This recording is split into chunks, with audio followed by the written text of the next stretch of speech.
Hello friends, I am Aditya Kedari. आज का topic है 5 ways to avoid decision fatigue and lose weight. तो चलिए आज का टॉपिक थोड़ा डिटेल में बात करते हैं। What is decision fatigue? सबसे पहले भैया डिसीजन फटीग क्या होता है उसके बारे में आपको पता होना चाहिए। तो कॉफी पी क्या ना पिए, कौन से शर्ट पहने, जिम कब करें, क्या खाना खाए, अपना वर्क लाइफ कैसे बैलेंस करें।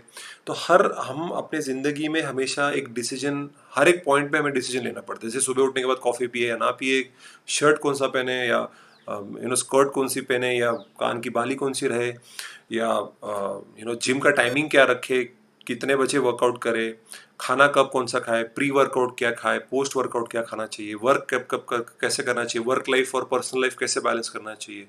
तो हर टाइम हम एक डिसीजन लेते रहते हैं, हमारा माइंड हमेशा एक डिसीजन मेकिंग मोड में रहता है। तो कभी कभी हम बोर हो जाते हैं, हम इरिटेट हो जाते हैं, हम फ्रस्ट्रेट हो जाते हैं, फटीग आ जाती है, हम थक जाते हैं डिसीजन ले लेके। तो हमें ऐसा लगता है कि सब कुछ भाड़ में जाए, मुझे कोई लेना देना नहीं है, मुझे कुछ नहीं करना है, जो मेरे आगे जो भी आएगा मैं उसको खा लूंगा, जो मुझे मन करेगा वो मैं एक्सेस कर लूंगा। कॉफ़ी पीनी है नहीं पीनी है, शक्कर कितनी डालनी है, शर्ट कौन सा पहनना है।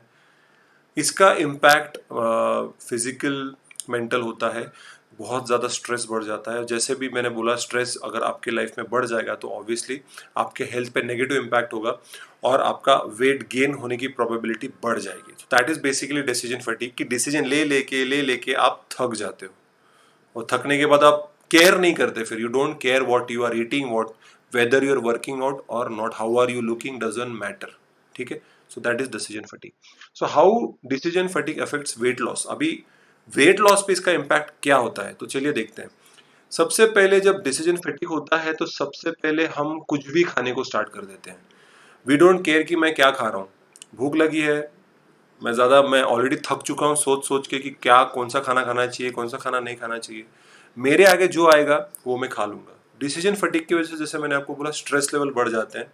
और जब स्ट्रेस बढ़ता है तो ऑब्वियसली आदमी सब नॉर्मली जंक फूड ही ज़्यादा खाता है। दूसरा, अगर आप, मैं एक्सरसाइज के पॉइंट ऑफ व्यू, ये तो डाइट हो गया कि आपका डाइट आप फॉलो करना छोड़ दोगे, आप फ्रस्ट्रेट हो जाओगे, आप कुछ भी खा लोगे। लेकिन अगर मैं एक्सरसाइज के हिसाब से बात करूँ तो आपको अगर पता नहीं होगा कि आप क्या एक्सरसाइज करने वाले हैं, आपको अगर आपने सोचा ही नहीं है कि जिम में जाने के बाद आपको क्या एक्सरसाइज करना है, उधर जाने के बाद फिर से आपको एक डिसीजन लेना पड़ रहा है। तो भैया, मैं शोल्डर वर्कआउट करूं या मैं बाइसेप एक्सरसाइज करूं या मैं बैक करूं या मैं ट्राइसेप करूं या मैं शोल्डर या मैं लेग्स, मैं एग्जैक्टली कौन सी एक्सरसाइज करूं। फिर आप एक्सरसाइज क्या करेंगे, ट्रेडमिल पे चढ़ जाओगे, 15 मिनट वॉक करोगे, रनिंग करोगे, थोड़ा पसीना आएगा, आपको थोड़ा बेटर लगेगा, आप हो गया आपका एक्सरसाइज, और आप घर चले जाओगे। उसके बाद भी क्या खाना है, आप डोनट खा लोगे या कुछ स्वीट खा लोगे। ऐसा नहीं करना है। अगर आप हर वक्त, आपका अगर कोई प्लान्ड मील प्लान नहीं है, आपका डाइट, आपका एक्सरसाइज प्लान नहीं है, तो आपको जो एक्सपेक्टेड रिजल्ट्स है वो नहीं आएंगे। तो प्लीज अपने लाइफ में डिसीजन फटीग को अवॉइड करने के लिए क्या क्या करना चाहिए वो हम देखते हैं। So how to avoid decision fatigue, इसका आपके हेल्थ पे इम्पैक्ट कैसे हम कम कर सकते हैं, आप डिसीजन मेकिंग ईजियर कैसे कर सकते हैं। सबसे पहले, plan your meals with respect to fitness में बात कर रहा हूँ यहाँ पे। तो सबसे इंपॉर्टेंट है मील प्लान, कि भैया मंडे टू सैटरडे या मंडे टू संडे जो भी आपका वीकली प्लान होगा, कि ब्रेकफास्ट में आप क्या खाएंगे, लंच में आप क्या खाएंगे, डिनर में आप क्या खाएंगे, या बीच में आपके जो छोटे मोटे मील होंगे, तो कौन सा फ्रूट खाना है, कौन सा, कितने ड्राई फ्रूट्स खाने हैं, मिल्क पीना है, कितना मिल्क है, कॉफ़ी है, टी है, ये सब का आपको पहले से लिख के रखना चाहिए आपने। ऑलवेज रिमेंबर, आपका जब मील प्लान रेडी होता है तो आपको पता होता है कि ठीक है, आज मंडे तो आज मेरा ये मील प्लान है, आज ट्यूसडे तो ये, आज मेरा, मुझे ये मेरा खाना है। अगर आप रोज वही खाते हैं, नाश्ता सुबह उठने के बाद आप अंडे का ऑमलेट खाते हो, एक चपाती खाते हो, ब्रेड खाते हो, आपका अगर सेट है, रोज आप वही खाते हो, तो फिर थोड़ा सा आपको प्रॉब्लम कम होगा मील प्लानिंग करने के लिए। अदरवाइज लोग तो डाइटिशियंस के पास जाते हैं, न्यूट्रिशनिस्ट के पास जाते हैं और वहाँ से मील प्लान पैसे दे के करवा के लेते हैं। कोई कोई लोग इंटरनेट पे बैठ के भी रेडीमेड मील प्लान ले लेते हो।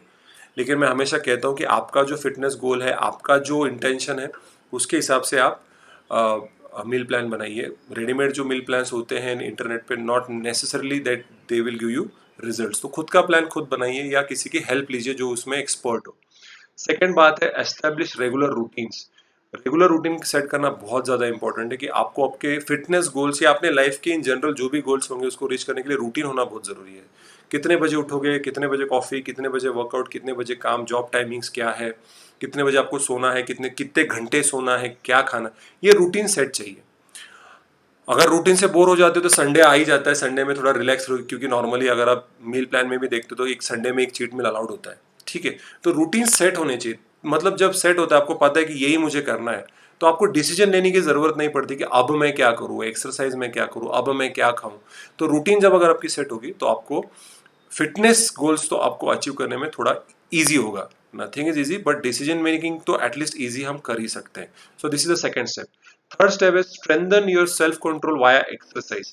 तो सबसे इंपॉर्टेंट है कि एक्सरसाइज करने से इंडिविजुअल के अंदर एक सेल्फ डिसिप्लिन आता है, एक सेल्फ कंट्रोल आता है, कि आपको एक्सरसाइज की वजह से सेल्फ कॉन्फिडेंस आता है, फोकस करना बेटर हो जाता है, आप आपकी विल पावर बढ़ जाती है, मसल स्ट्रेंथ बढ़ जाती है, आप में कॉन्फिडेंस आ जाता है। तो आप जब एक्सरसाइज करते हो, मेडिटेशन करते हो, तो एक सेल्फ कंट्रोल होता है कि भैया क्या खाना है, क्या नहीं खाना है, क्या एक्सरसाइज करना है, कब करना है, कितना करना है। सेल्फ कंट्रोल बहुत इंपॉर्टेंट है। बहुत बार क्या होता है डिसीजन फटीग में कि आप इतने तंग आ चुके होते हो कि जो भी आगे रखते हो आप खा लेते हो। तो सेल्फ कंट्रोल नहीं है। आपको भूख लगी, स्वीट खाने का मन कर रहा है, तो you will go and buy a sweet और buy a chocolate rather than that have a fruit. एक एप्पल खा लीजिए, वो भी स्वीट ही होता है। या चलो बनाना खा लो, लेकिन नहीं, आप चॉकलेट कोई जंक फूड ले लोगे, वो खा के फिर आपको अच्छा लगेगा। सो नो, एक्सरसाइज मेडिटेशन करके आपको आपका सेल्फ कंट्रोल लाना बहुत ज़्यादा ज़रूरी है, ताकि ऐसी मोमेंट आ भी जाती है, कितना भी हमने रूटीन सेट कर ली, कितने भी मील प्लान कर लिए, तो कभी कभी ऐसा हो जाता है कि डिसीजन फटीग आ जाता है, आप थक जाते हो कभी कभी। तब सेल्फ कंट्रोल बहुत इंपॉर्टेंट है, जो कि आप एक्सरसाइज और मेडिटेशन से भी कर सकते हो। Fourth is create if then strategies. हमेशा याद रखिएगा कि ओके, अगर मैं बनाना नहीं खा सकता तो then I can eat an apple, अगर मैं ड्राई फ्रूट्स नहीं खा सकता then I can drink milk, अगर मेरे पास प्रोटीन पाउडर नहीं तो मैं अंडा खा सकता हूँ, अगर मेरे पास अंडा नहीं है तो मैं चिकन खा सकता हूँ। इफ देन जब आपके पास अल्टरनेट स्ट्रैटेजी जब रेडी होती है, तो बहुत बार अगेन डिसीजन लेने की जरूरत नहीं है। योर माइंड इज सेट कि अच्छा, अरे ये नहीं आज, कभी कभी आपका, अरे आज रात को तो पनीर खाना था, पनीर खत्म हो गया, तो अब मैं क्या खाऊं, अच्छा चलो अंडे खा लेते हैं। सो आपकी अल्टरनेट स्ट्रैटेजी भी अगर रेडी होगी तो अगेन डिसीजन लेने को प्रॉब्लम नहीं। आप किताब में देख लोगे, ओके इफ देन इनिशियली इसको करने में टाइम लगेगा, लेकिन अगर एक बार ये सेट हो गया तो फिर आपको आपके फिटनेस गोल अचीव करने से कोई नहीं रोक सकता। रिमेंबर, फोकस रहना बहुत ज्यादा इंपॉर्टेंट है, स्पेसिफिकली इन फिटनेस। उसके बाद है टेक पीरियोडिक ब्रेक्स। देखिए, कितना भी आप रूटीन कर लीजिए, कितना भी आप मील प्लान कर लीजिए, सेल्फ कंट्रोल कर लीजिए, आपको ब्रेक की जरूरत होती है। जैसे कि चीट मील हो गया, या आप हॉलीडे चले जाइए, you go to a different place, go to a hill station, go to a beach, go to a restaurant, जब चाहिए थोड़ा चेंज करिए, ब्रेक टाइम लीजिए, आपने जॉब में से छुट्टी ले लीजिए, 2 दिन की भी छुट्टी होगी तो भी सफिशिएंट होता है टू रिपर कट, कि आप फिर से यू नो आपका जो स्ट्रेंथ है, आपका स्टेमिना है, आपका फ्रेशनेस आप फिर से रीगेन करके वापस फिर आप रूटीन में आ सकते हो। That also can help. ऐसा नहीं कि आपको रिगरसली करते जाना है, there will be a moment where you आपका मोटिवेशन जीरो हो जाएगा। हम रोबोट्स नहीं कि एवरी डे आप मोटिवेट करते रहोगे। बहुत सारे यूट्यूब चैनल्स हैं जहाँ पे आपको मोटिवेशनल वीडियो मिलेंगे कि we have to keep fighting, we have to do this, we have to do that. Take a break, pause, hit the pause button, शांति, चेंज, जाओ बाहर जाके 2-3 दिन घूम के आ जाओ, ट्रेकिंग करके आ जाओ, गाने सुनो, आराम करो, नींद 2-3 दिन आराम करो, थोड़ा सा डाइट से ब्रेक ले लो, लेकिन 4-5-6 दिन नहीं, 2-3 दिन का पॉज लेना जरूरी है। और ये पीरियोडिक ब्रेक्स बहुत ज़्यादा इंपॉर्टेंट होते हैं, ताकि आप फिर से रिजुनिवेट होके फिर से आपके रूटीन में वापस आ सको। So thank you guys. आपको अगर वीडियो अच्छा लगे तो लाइक करिए, शेयर करिए। आप डाउट्स भी पूछ सकते हैं मुझे कमेंट सेक्शन में। आई am Aditya Kedari signing out. जय हिंद।